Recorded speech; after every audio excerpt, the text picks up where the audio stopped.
mucho. Le realizan un estudio urodinámico y se evidencia que el músculo detrusor está hiperactivo. ¿Qué significa eso? Que se está moviendo de más. Entonces, ¿qué tenemos que hacer para que la paciente esté más cómoda y que no esté teniendo tantas? ¿Qué le vamos a dar? Vamos a relajar el músculo. Entonces, ¿qué le vamos a dar? Un antimuscarínico o un beta-3 agonista, porque así es. El beta-3 agonista también, pero la respuesta,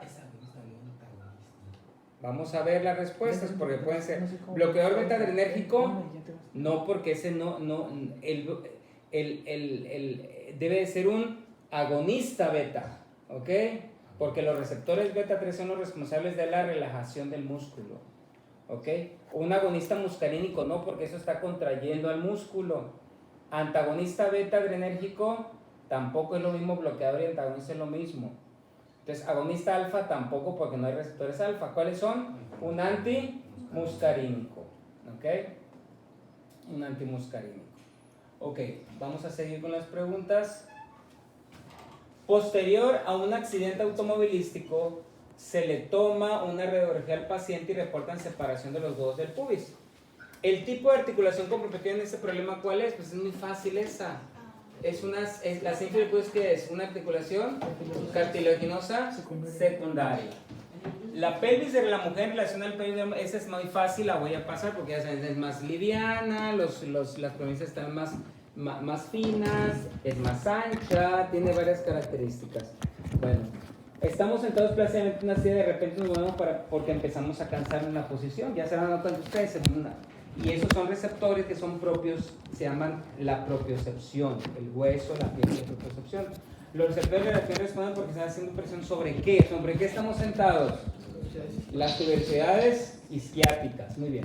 Hombre de 55 años, fumador crónico de una cajetilla al día, acude por presentar hematuria. El paciente está sangrando, coágulos, ¿verdad? O sea, está sangrando por la orina. Orina y le salen coágulos. La primera cosa que uno tiene que pensar en un paciente, cualquier paciente que está sangrando, ¿cuál es? Así como está allí. Cálculo. ¿Qué es lo que tienen que pensar? Cálculo. Cálculo.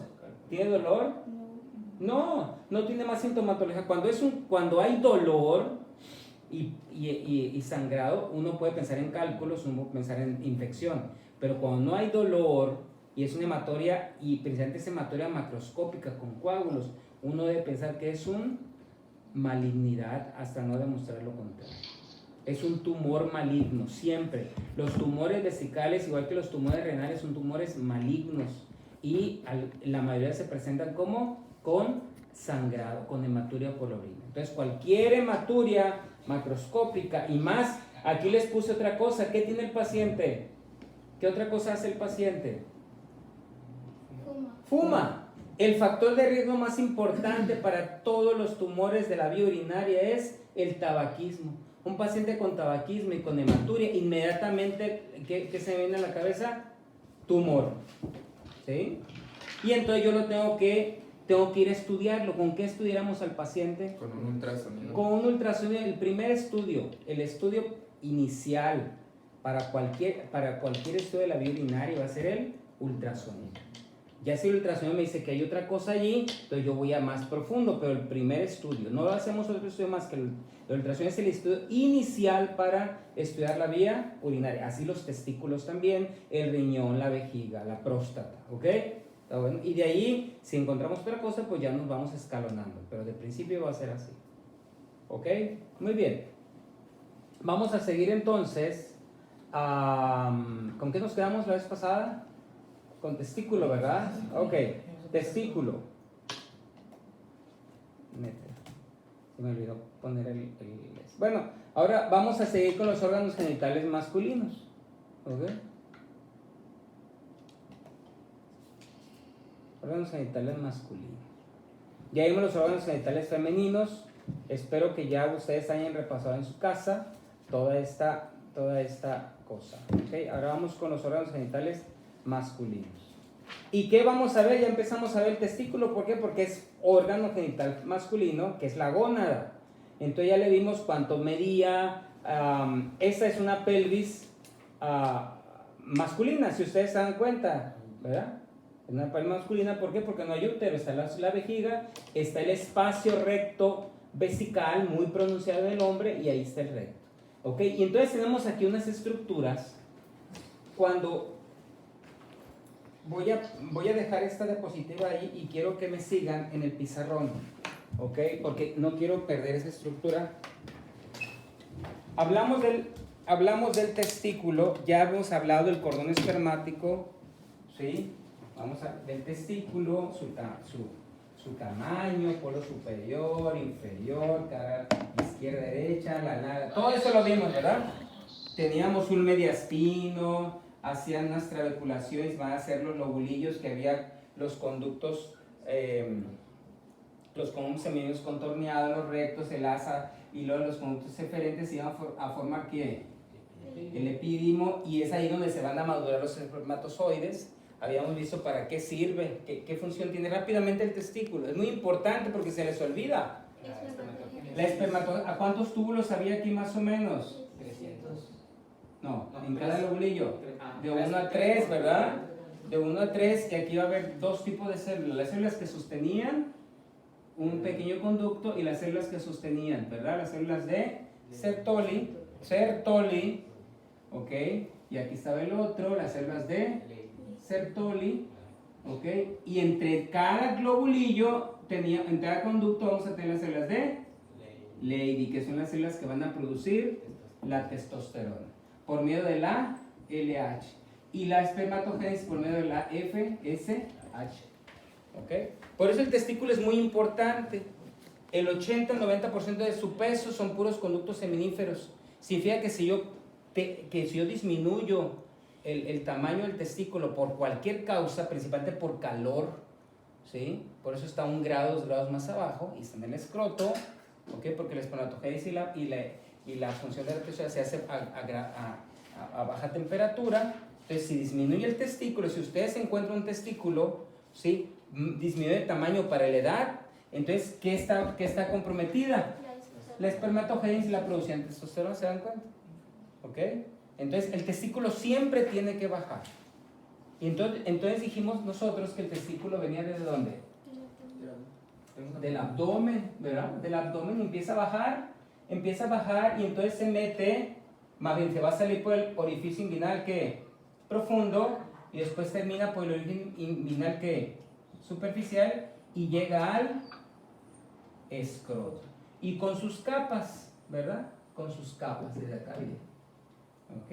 Entonces tiene que bajar el testículo para que tenga función. Entonces, más o menos a las 28 semanas, hasta 32 semanas, tiene que ya estar abajo. Y este guía lo hace el gubernaculum, ¿verdad? Es como una guía que le va, porque si el testículo se va para otro lugar, se puede ir para acá. Ellos se van a llamar testículos ectópicos, ¿sí? Cuando sigue, pero no llega hasta acá, se va a llamar testículo criptorquídico, ¿sí? ¿Se ven la diferencia? Pero ¿qué tal si se va para la ingle? Se va para acá, testículo, lo hemos encontrado en el muslo, ahí lo podemos encontrar. Entonces es un testículo criptorquídico. ¿Sí entendieron eso? Ya hemos hablado del cordón espermático, ya hemos hablado de las capas del cordón espermático, ya hemos hablado de las capas del escroto, ¿sí? Y ahora fíjense bien, ahora vamos a regresar aquí. Si ustedes se dan cuenta, entonces, perdón, aquí me faltó algo. Entonces, vuelve a regresar por acá. De aquí de la cola del epídimo se forma aquí el conducto deferente. Aquí hay 4 a 5 conductos eferentes, ¿sí? Y que van a formar lo que es el conducto epidimario, ¿sí? ¿Ok? Aquí es un conducto que está enrollado allí y ahí es donde se va a formar, se va a madurar el espermatozoide y ya terminando aquí se va a formar el conducto deferente, que si uno lo toca en el cordón espermático es como si fuera le dicen como si fuera una cuerda de violín, porque así es tenso, es duro. El conducto deferente es bastante duro, pero ¿cuánto medirá? Como unos 3 milímetros cuando mucho. Okay, es bastante delgado, pero es bastante porque tiene mucho tejido conectivo y también tiene músculo liso. Okay, entonces el conducto deferente va a subir y va a entrar ¿por dónde? Claro, el cordón espermático por el conducto, por el orificio inguinal superficial, va a pasar por el conducto inguinal que ya hemos estudiado, va a meterse a la cavidad abdominal por el orificio inguinal profundo que lo hace la fascia transversal, y ahora sí, fíjense lo que hace, aquí está, ¿qué hace? Pasa rodeando a los vasos epigástricos inferiores, aquí está el orificio inguinal profundo, ¿sí? Entonces entra, ¿sí? Pasa rodeando a los vasos epigástricos inferiores, que son estos que están aquí, va a rodearlos, entonces pasa por el pecten, se mete en la parte lateral de la pelvis, y entonces pasa por delante ¿de quién? Del uréter, pasa por delante del uréter, y entonces se pone en el fondo de la vejiga, ¿sí? Se pone en el fondo de la vejiga, o sea, en la parte posterior de la vejiga, y entonces se va a dilatar el conducto deferente para hacer lo que es donde va a ser al dilatarse el conducto deferente, ahí es donde va a terminar para unirse al conducto de la vesícula seminal para formar el conducto eyaculador. Y va a ser justamente en el fondo de la vejiga, en la parte posterior, pero el medio. Los uréteres, ¿cómo llegaban a la vejiga? Oblicuos, ¿verdad? Llegan a la vejiga, pero va a llegar a la próstata, por eso llega en el medio y se va a desembocar, ¿dónde? En la próstata. Ahorita lo vamos a ver lo que es la próstata, para que no pierdan esta hilación del conducto deferente. Ahora sí, ya viendo eso, ahora sí nos vamos a lo que es la próstata. Vamos a ver la próstata.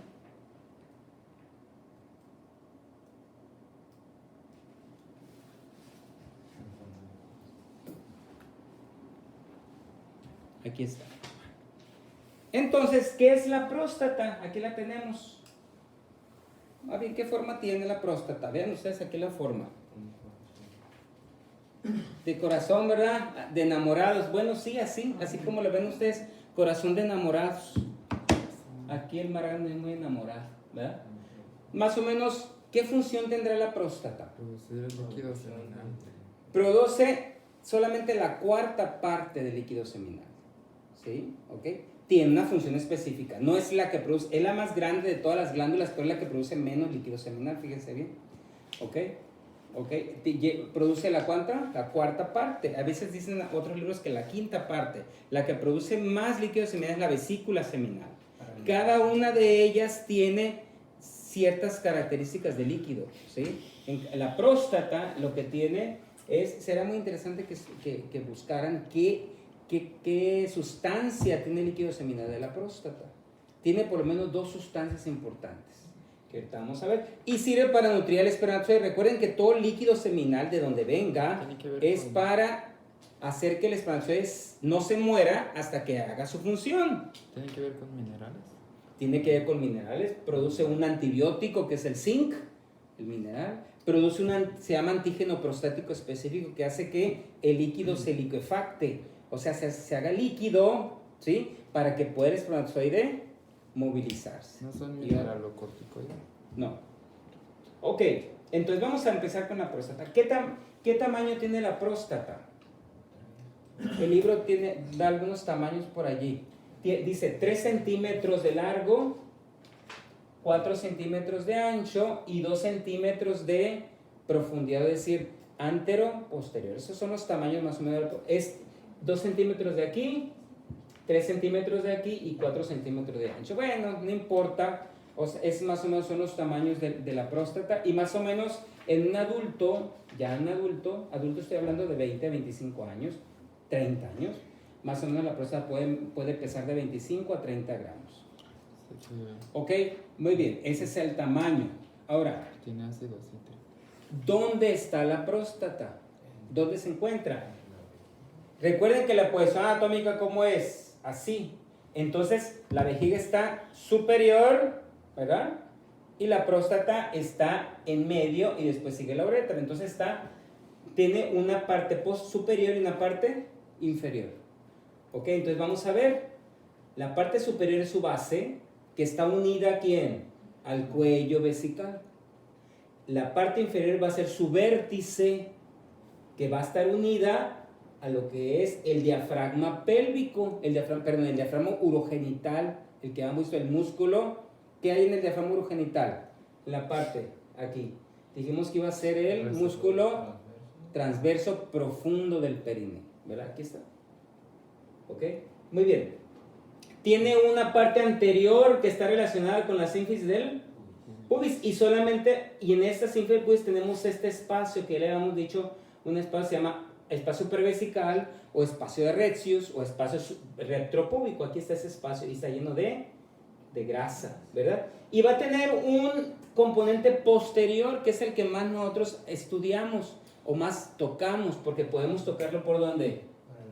Por el recto, ¿verdad? Entonces tiene una base, un vértice, una pared anterior, una pared posterior. La pared posterior, fíjense bien, solamente la divide esta fascia que se llama retroprostática, también de non-biliar. Se pueden llevar todavía el nombre porque algunos le llaman todavía esta fascia prostático, fascia de non-biliar. Fíjense aquí, esta pequeña línea, ¿sí? La divide. Voy a poner un poco más grande para que la vean. ¿Sí la ven? Esta. ¿Ok? Fascia de non-biliars. ¿Ok? O fascia rectoprostática. Es la pared posterior de la vejiga, de la próstata. ¿Ok? La pared posterior de la próstata. Muy bien. Ahora, la próstata tiene también una cápsula, un revestimiento, ¿sí? ¿Ok? Que lo cubre, ¿sí lo pueden ver ustedes aquí? Una cápsula que la cubre, ¿sí? Una cápsula fibrosa que la está cubriendo, y esa cápsula fibrosa tiene músculo. Por eso la próstata, se me olvidó decirles, que es una estructura que glandular, porque tiene glándulas que va a formar el líquido seminal, pero ese solamente es el 30% de la próstata. Todo lo demás es fibromuscular. Y fíjense ustedes aquí, esta cápsula tiene músculo liso y todo lo demás también tiene tejido fibroso. De tal forma que la próstata no solamente nomás sirve para el líquido seminal que se forma, y también es como un esfínter. Nos ayuda a cerrar la uretra, ¿sí? Ok, también sirve como un esfínter. Ok, ¿qué más tenemos de la próstata? ¿Sí? Ahorita vamos a hablar de la uretra, y claro, por el medio de la próstata está pasando la uretra prostática, ¿sí? Que si yo le quito, esta es la parte posterior, yo le quito la tapa y tengo la parte anterior aquí, que es esta. Entonces, la parte posterior, ¿sí? Vamos a tener la uretra prostática. ¿Y qué formaciones tenemos en la uretra prostática? Vean ustedes, tenemos un monte aquí, ¿sí lo ven? Está bien definido, ¿sí? Ese es el montecito. ¿Y qué tenemos? ¿Cómo se llama ese monte? Se llama colículo seminal. ¿Para qué función tiene ese monte? Ese colículo seminal. Ahí van a desembocar que viene aquí, que va a ser ¿qué? El conducto eyaculador. Ahí desemboca, perfora en la parte posterior a la glándula prostática, ¿así lo ven ustedes? Y entonces desemboca en el colículo seminal. ¿Ok? Y entonces tenemos, y claro, son dos, ¿verdad? Porque de cada lado es conducto eyaculador. Y entonces también tenemos una pequeña formación aquí, que es un saco ciego, como ustedes pueden ver aquí en la uretra prostática. ¿Por qué saco ciego? No va a ningún lado. Eso era el remanente del útero en la mujer y el tercio superior de la vagina. ¿Ok? Es lo que iba a ser, ¿sí? En la mujer, ¿sí? El útero y el tercio posterior de la vagina. ¿Sí entendieron eso? ¿Ok? Y fíjense ahora, ¿dónde va a desembocar? Estos conductos eyaculadores traen el líquido seminal, ¿sí? De la vesícula, ¿verdad?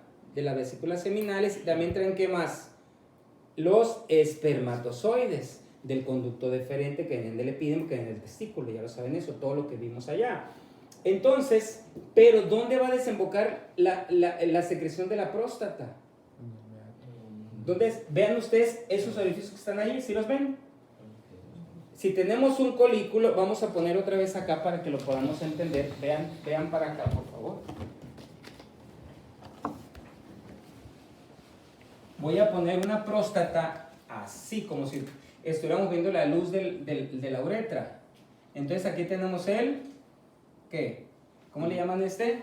El colículo seminal. Y aquí tenemos los conductos eyaculadores. Y aquí tenemos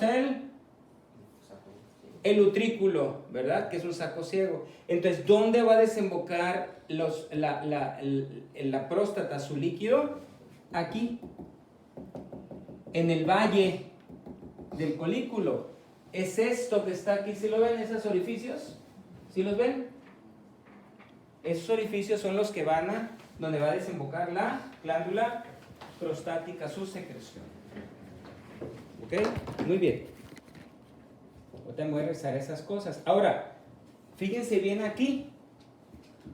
Esto es muy interesante. ¿Por qué? Porque ahora vamos a hablar acerca de las vesículas seminales. Las vesículas seminales son estructuras que están en el fondo, en la parte posterior y oblicuas en la parte posterior de la vejiga. Si ustedes se dan cuenta, estos son las que van a producir el otro 3/4 del líquido seminal. ¿Ok? Y son completamente posteriores. Justamente la parte anterior de la vejiga está entre el fondo de la vejiga y la parte anterior del recto. También se pueden tocar en un tacto rectal. ¿Ok? Muy bien. Y entonces, ¿qué va a pasar? Aquí tenemos el conducto deferente que viene aquí, se dilata la ampolla del conducto deferente y aquí tenemos la vesícula seminal, se juntan, forman el conducto eyaculador, perforan a la parte posterior de la próstata y desembocan ¿dónde? En el colículo seminal. En el colículo seminal. ¿Ok? Las vesículas seminales, sí, una característica importante, me voy a regresar ahora, vean ustedes, también está en la parte posterior, aquí está la vejiga y esta es el recto. Divididos igual por la misma fascia. Y el único momento en que la vesícula seminal no es que sea intraperitoneal, sino que le pliega el peritoneo es en la parte más superior de la vesícula seminal. ¿Ok? Pero por lo demás es pélvica completamente. Y entonces aquí tenemos el conducto eyaculador desembocando en el colículo seminal. Ahora, ¿qué función dijimos que tenía la próstata? Formar el líquido seminal y aparte una especie de esfínter, ¿verdad? Una especie de esfínter. Ahora, fíjense bien en esta placa. La próstata, si yo hago un corte coronal, voy a tener diferentes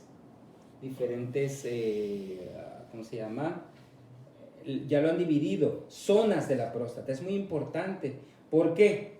Porque en la próstata el líquido seminal tiene su función, pero cuando empieza a crecer, ¿qué va a pasar con la próstata si empieza a crecer? ¿Qué empieza a pasar? ¿Qué piensan que va a pasar si crece? Se obstruye. Pues se obstruye, claro, es la lógica, ¿verdad? Entonces empieza a crecer y empieza a obstruir. Recuerden que orina uno por el medio. Ese es el problema de las personas después de los 40 años. Empiezan a tener problemas de amiccionar. Dos problemas en el prostático, en el paciente todos tenemos próstata. Que crezca y que obstruya o que se degenere en cáncer. El cáncer de próstata es el cáncer más frecuente y el que tiene más muertes. ¿Ok? Entonces, ahora, por eso es importante saber las zonas. Le das un bloqueador alfa 1. Exactamente, ahorita vamos a ver eso. Muy bien, médico. Ahorita vamos a ver eso, la inervación de la próstata. Pero quiero que conozcan ustedes las zonas. Fíjense bien. Si yo voy a volver a hacer acá, vuélvanme a regresar a esto, por favor. Vénganse para acá.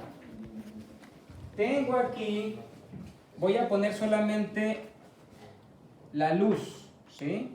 Ya voy a poner la luz aquí. Esta es la uretra, ¿sí? Entonces, fíjense bien. Tengo zonas. La zona que está en la orilla, que es la que voy a tocar con el tacto rectal, se va a llamar zona, el lóbulo posterior, o sea, también le llaman zona periférica, ¿sí? ¿Ok?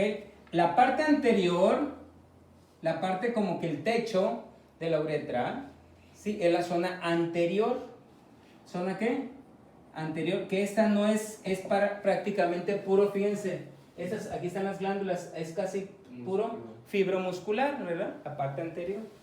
También tengo una zona que es la que va a obstruir, que va a ser la zona lateral, lóbulos laterales, o también zona transicional.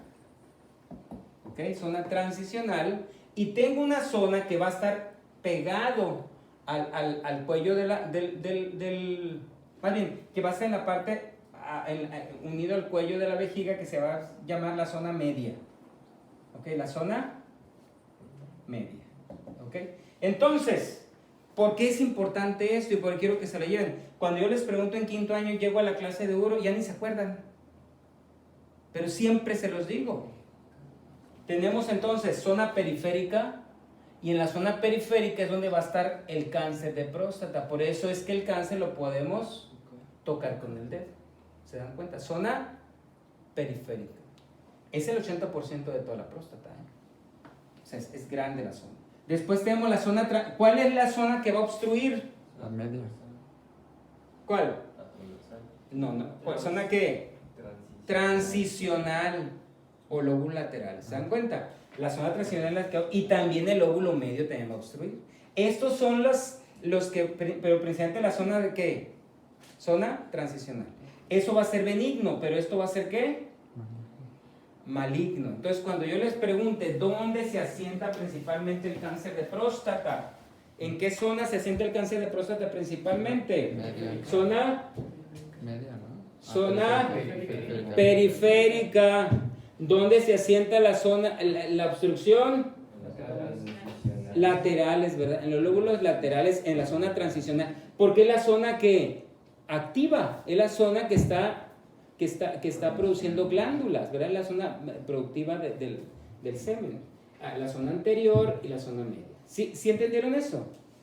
Es muy importante. Entonces, lo que uno toca cuando uno hace el tacto rectal, jóvenes, ¿qué va a tocar uno? ¿Qué estoy tocando? La zona posterior o periférica. ¿Se dan cuenta? Entonces, si yo toco blandito, tóquense la nariz. Así se toca, ¿verdad? Blando. Entonces, significa que es una... Ok, pero ahora tóquense la posición mastoides. ¿Cómo se siente? Tócatela. Dura. Así es como se siente un cáncer de próstata. ¿Sí? Entonces, cuando yo siento una próstata dura, es una próstata sospechosa. ¿Ok? Cuando yo toco una próstata blandita, pues es una hiperplasia prostática. ¿Ok? Muy bien. Ahora, ¿quién irriga la próstata? Pues al hombre lo va a irrigar la arteria vesical inferior, no nos metamos en complicaciones. ¿Ok? Lo importante es la arteria vesical inferior, pero aquí lo importante es la inervación. ¿Sí? La inervación de la próstata. ¿Quién inerva la próstata? Hablamos que es tejido, ¿qué? Fibro muscular. Entonces significa que tiene músculo liso. Entonces, en la próstata, igual que en el cuello vesical, los receptores son alfa 1. ¿Son receptores qué? Alfa 1. Para contraer la próstata, ¿verdad? Y que exprima. ¿Sí? Eventualmente queremos que exprima porque queremos usar el semen. ¿Sí? Para eso es la función. Y también tenemos las glándulas que van creciendo con el transcurso del tiempo. ¿Ok? Y otra cosa, el crecimiento y todo lo de la próstata es hormonodependiente. ¿Qué significa eso? Que mientras tengamos testosterona va a seguir creciendo la próstata, ¿se dan cuenta? ¿Ok? Eso es hormona. Entonces, cuando yo tengo un problema de próstata, ¿sí? Y el cáncer es hormonodependiente también. Entonces, significa, yo tengo un problema de próstata benigna, o sea, está un problema de próstata benigna y está creciendo la próstata, ¿sí? y el paciente no puede orinar. ¿Cuáles son los síntomas de no orinar el paciente? Rápidamente. Los síntomas de no orinar. Sí, ¿qué piensan ustedes? Síntomas que el paciente no orina bien. Puede ser hiperplasia prostática. No, síntomas. Cistitis. Síntomas. Dolor. Dolor. ¿Qué dice el paciente cuando no puede orinar? El chorro, ¿cómo está? Débil. El chorrito, me sale poquito chorro. Tengo que pujar. Se me corta. Esos son síntomas. Siente que orina cuchillos. No, esa es una uretritis. Es otra cosa. Cuando está algo obstruido, ¿qué pasa? Eso es lo que van a sentir el paciente. Siente que se le corta el chorro, que es bien pausado, que tiene que pujar. Esos son síntomas de una próstata obstructiva. Ahora, ¿qué le van a dar de tratamiento? Quiero que mejore. ¿Qué le van a dar? Un bloqueador. Entonces, si es músculo liso, ¿qué le voy a dar? Un bloqueador alfa, porque tiene receptores alfa 1, que al receptor alfa 1 contrae, entonces quiero que relaje. Y también dije que era hormono dependiente, ¿qué le voy a dar? Por la testosterona está creciendo más el estroma, está creciendo más el tejido muscular, ¿qué le voy a dar? Algo que inhiba Pues voy a bloquear la testosterona, ¿no? Y hay bloqueadores de la hormona de hidrotestosterona. ¿Ok? Está bueno.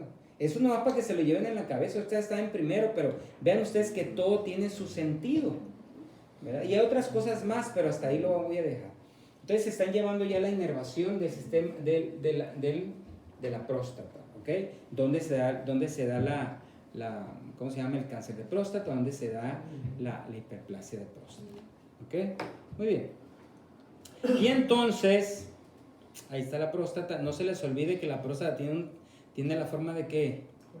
De corazoncito, ¿verdad? Para cuando le manden un corazón a su novia, ¿saben? ¿Qué les te estoy mandando una próstata, le dicen, ¿verdad?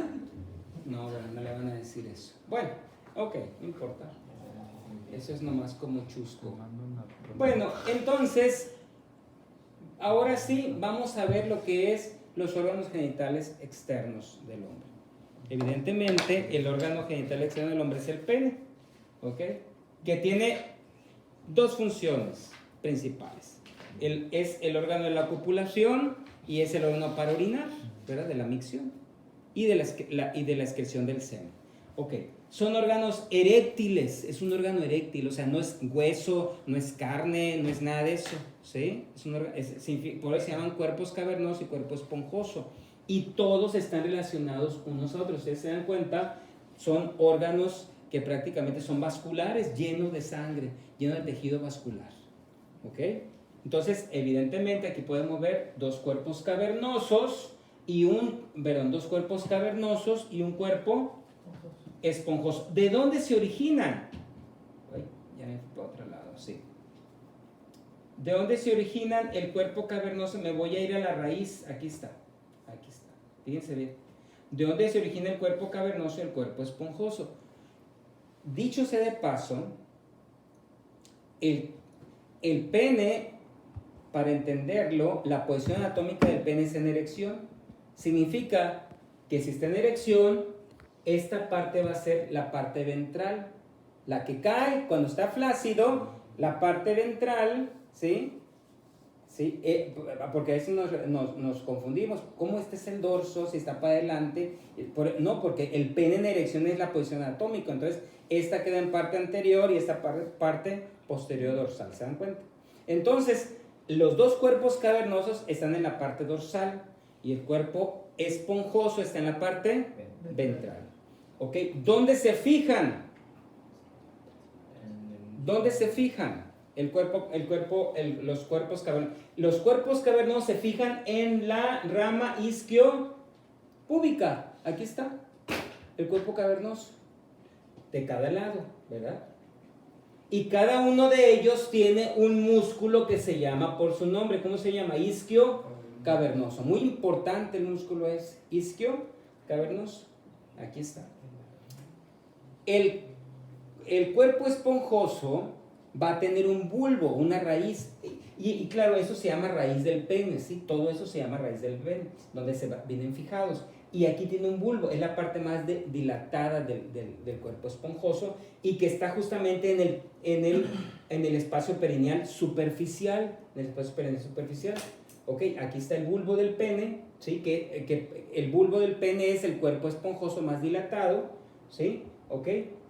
Y aquí va a tener otro músculo que lo va a fijar, ¿sí? Al espacio perineal superficial, que es el músculo bulbo esponjoso. En el hombre son más desarrollados los dos, junto con con el músculo triángulo superficial del pene, porque hacen su función. ¿Qué función tienen estos músculos?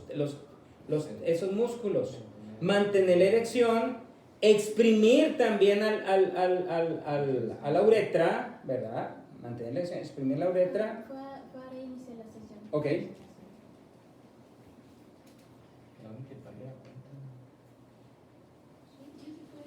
Ya se puede hacer la unidad por cuenta para que no duren más de 40 minutos.